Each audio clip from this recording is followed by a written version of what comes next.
Hello friend, welcome to MKS physics classes. हम discuss कर रहे थे ऑप्टिकल इंस्ट्रूमेंट्स, जिसमें हमने सिंपल माइक्रोस्कोप, कंपाउंड माइक्रोस्कोप को देख लिया था। आज हम बात करते हैं टेलीस्कोप, एस्ट्रोनॉमिकल टेलीस्कोप और रिफ्लेक्टिंग टेलीस्कोप।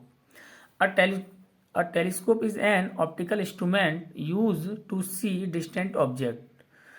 रिफ्लेक्टिंग टेलीस्कोप का जो यूज़ किया जाता है वो जो ऑब्जेक्ट दूर स्थित होती हैं उनको देखने के लिए, जैसे सन, स्टार, प्लैनेट एट्सट्रा। ठीक है। इससे जो फाइनल इमेज हमारी जो बनती है वो बनती है virtual erect and magnified final image by eyepiece lens. और जो फाइनल इमेज बनती है वो किससे बनती है? आईपीस लेंस से।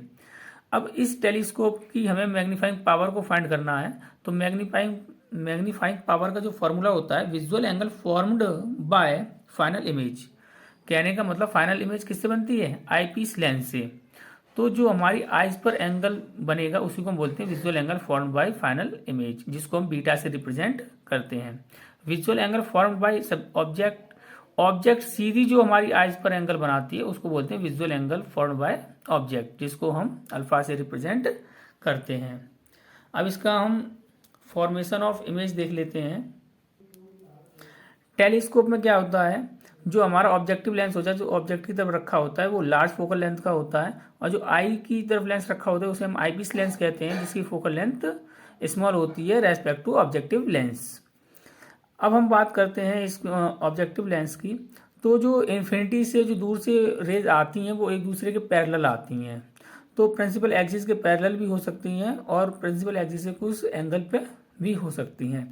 तो यहाँ पर हम प्रिंसिपल एक्सिस से कुछ एंगल पर ले रहे हैं। तो फर्स्ट रे को हम ऑप्टिकल सेंटर से पास करते हैं जो सीधी पास हो जाती है, और दूसरी रेज को इसी के पैरेलल लेंस पे इंसिडेंट करते हैं, जिसका रिफ्रैक्शन के बाद वो जिस पॉइंट पर कट करती हैं उस पॉइंट से उस प्रिंसिपल एक्सिस पर हम परपेंडिकुलर ड्रॉ कर देते हैं। तो इनफाइनाइट में जो ऑब्जेक्ट रखी होती है उसका इमेज बनता है by objective lens A dash B dash. अब ए डैश बी डैश जो object small real and inverted बनी है वो आईपीस लेंस के लिए वर्चुअल ऑब्जेक्ट की तरह बिहेव करती है। अब वो हम आईपीस से इस वर्चुअल इमेज की इमेज बनाएंगे, वर्चुअल ऑब्जेक्ट की इमेज बनाएंगे। तो फर्स्ट रे को हम प्रिंसिपल एक्सिस के पैरेलल पास करेंगे जो आईपीस लेंस के फोकस से पास हो जाएगी, और दूसरी को ऑप्टिकल सेंटर से पास करेंगे जो सीधी चली जाएगी।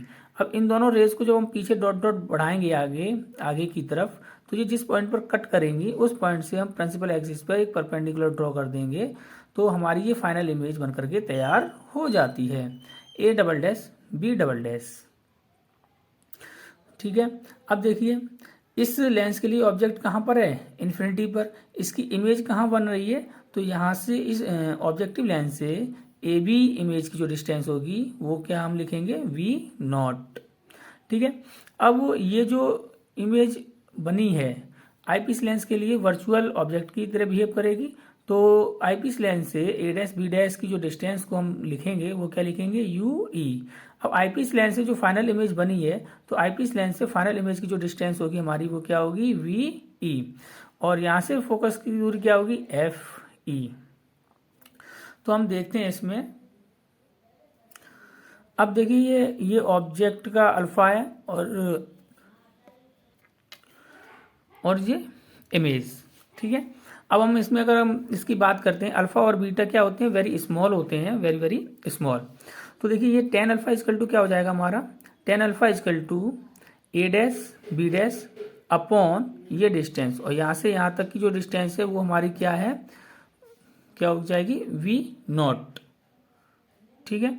या फिर ऐसे कहेंगे कि अगर हम बात करते हैं जो इनफाइनाइट पे ऑब्जेक्ट रखी होती है इनफाइनाइट पे, तो उसकी जो इमेज बनती है वो फोकस प्लेन में बनती है। तो ये वी नॉट की जगह हमारा क्या हो जाएगा? F not. क्या होगा?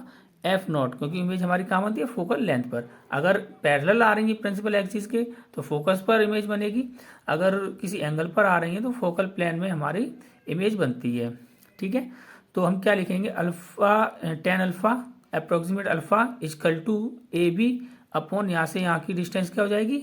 F nought. ठीक है। बीटा इजकल टू हम क्या लिख सकते हैं? बीटा इजकल टू हम लिख सकते हैं, बीटा देखो इसमें बन रहा है ये, तो क्या लिखेंगे? A dash tan beta approximate beta equal to perpendicular upon base, perpendicular A dash B dash upon base, यहाँ से यहाँ की डिस्टेंस, यहाँ से यहाँ की डिस्टेंस क्या हो जाएगी, ये वर्चुअल ऑब्जेक्ट की तरह बिहेव कर रही थी इसके लिए, तो यू ई होगी ये डिस्टेंस, तो क्या लिखेंगे A dash B dash upon U E. देखिए tan alpha approximate alpha equal to A dash B dash upon F not, tan beta approximate equal to beta equal to A dash B dash upon U E. Magnifying power M equal to क्या होता है, beta upon alpha, beta की value put करेंगे, alpha की value put करेंगे, A dash B dash cancel हो जाएगा, F not ऊपर जाएगा आपका, तो क्या बनेगा equal to F nought upon U E. M हमारा क्या बन गया, F nought upon U E. अब केस नंबर फर्स्ट देखेंगे, the final image is form at least distance D of distant vision, जिसको हम बोलते हैं मैक्सिमम मैग्निफिकेशन, मतलब हमारी डी डिस्टेंस पर जो भी मैग्निफिकेशन आएगी वो क्या आएगी, मैक्सिमम आएगी। अब देखो लास्ट इमेज हमारी कहाँ बन रही है, डिस्टेंस पर बन रही है, डिस्टिंक्ट डिस्टेंस पर, वी इक्वल टू कितना होगा माइनस डी, ऑब्जेक्ट को हम कहाँ रखा हुआ ले लेंगे, U equal to minus U, F की जगह क्या हो जाएगा एफ ई। अब इस फॉर्मूले में पुट कर देंगे one upon F equal to one upon V minus one upon U, तो क्या आएगा एफ की जगह क्या one upon F E equal to image का बन रही थी डी डिस्टेंस पर one upon minus D, left में बनती है minus one upon minus U E. अब आईपीस लेंस के लिए ए डैश बी डैश जो ऑब्जेक्ट थी वो वर्चुअल ऑब्जेक्ट की तरह बिहेव कर रही थी, तो लेफ्ट में थी इसलिए इसे माइनस में लिया है, तो क्या होगा one upon F E equal to minus one upon D, minus minus क्या होगा वन प्लस यू ई, यहाँ से one plus U E find करेंगे तो ये टर्म इसके साथ आएगा तो प्लस में हो जाएगा, तो magnifying power M equal to क्या हुआ, क्या था हमारा F nought upon U E, तो वन अपॉन यू ई की वैल्यू पुट कर देंगे, F not into one upon U E की वैल्यू पुट करिए one upon F E plus one upon T, F O से मल्टीप्लाई कर देंगे तो एफ ओ नॉट से एफ नॉट तो क्या हो जाएगा आपका, या फिर ऐसा करिए M equal to F not bracket में one upon F E plus one upon D है, तो एफ ई कॉमन ले लो, एफ ई कॉमन लेंगे तो क्या हो जाएगा M equal to F nought upon F E, यहाँ वन बचेगा। अब देखिए इसमें ऊपर एफ ई नहीं है, वो नीचे आपकी जो है एफ ई कॉमन हमने ली है, इसमें एफ ई से ऊपर मल्टीप्लाई कर लीजिए, एफ ई से नीचे मल्टीप्लाई कर लीजिए, तो एफ ई बाहर आ जाएगा, ऊपर क्या रह जाएगा एफ ई, तो क्या होगा प्लस एफ ई अपॉन डी। अगर हम इसकी लेंथ की बात करते हैं तो लेंथ हमारी क्या होगी, L equal to F nought plus U E, देख लेते हैं कैसे। अब देखिए ये जो फाइनल इमेज है वो आईपीस लेंस से डी डिस्टेंस पर बन रही है अभी, कितने पर, डी डिस्टेंस पर, तो यहाँ से यहाँ तक की जो डिस्टेंस होती है लेंथ ऑफ द टेलीस्कोप, तो अब देखो यहाँ से लेकर के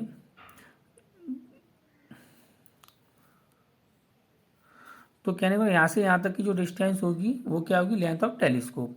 अब देखो यहाँ से लेकर यहाँ तक क्या है डिस्टेंस एफ नॉट, और यहाँ से यहाँ तक की क्या है यू ई, वही हमने बताया था अभी कि length of telescope magnitude of F nought plus magnitude of you ई, ठीक है,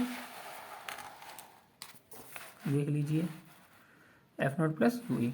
अब हम देखते हैं जब फाइनल इमेज हमारी इनफाइनाइट पे फॉर्म्ड होती है तो क्या होगा हमारा, तो हम u इजकल टू क्या पुट करेंगे माइनस यू ई, और v इजकल टू लास्ट जो इमेज बन रही है फाइनल इमेज वो कहाँ बन रही है इनफाइनाइट, और किस लेंस से बन रही है आईपीस लेंस से, इस फॉर्मूले पुट कर दीजिए one upon F equal to one upon V minus one upon U, one upon F E equal to V की जगह माइनस इनफाइनाइट रखेंगे तो ये टर्म जीरो हो जाएगा, minus one upon minus U ई, माइनस माइनस क्या होगा प्लस, तो वन अपॉन एफ ई यहाँ से क्या आ जाएगा वन अपॉन यू ई।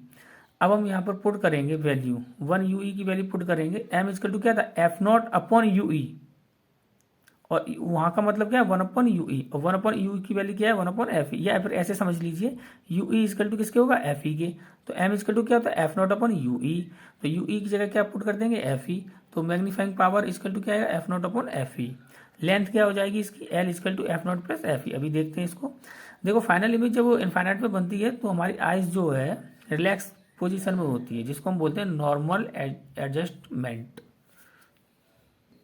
अब देखो अगर सपोज ये इमेज कहाँ बन रही है आपकी इनफाइनाइट पर बन रही है, कहाँ बन रही है इनफाइनाइट, इनफाइनाइट पर कब बनेगी, जब आईपीस लेंस के फोकस पर ऑब्जेक्ट होगी, इससे जो इमेज बन रही है वो कहाँ बने इसके फोकस पर, और इनफाइनाइट से रेज आ रही थी, तो ये जो लेंस है ऑब्जेक्टिव लेंस है जो इमेज बना रहा है वो एफ नॉट पे बना रहा है, किस पे बना रहा है एफ नॉट पे, ठीक है। अब इसके लिए अगर ये इनफाइनाइट पे इमेज बनाएगा तो ऑब्जेक्ट कहाँ पर रखी होगी इसकी एफ ई पर, तो यहाँ से यहाँ तक एफ नॉट और यहाँ से यहाँ तक क्या हो जाएगा एफ ई। तब ये जो लास्ट वाली इमेज है फाइनल इमेज वो कहाँ बनेगी, इनफाइनाइट पे। तो लेंथ ऑफ टेलीस्कोप क्या हो जाएगा, एफ नॉट प्लस एफ ई।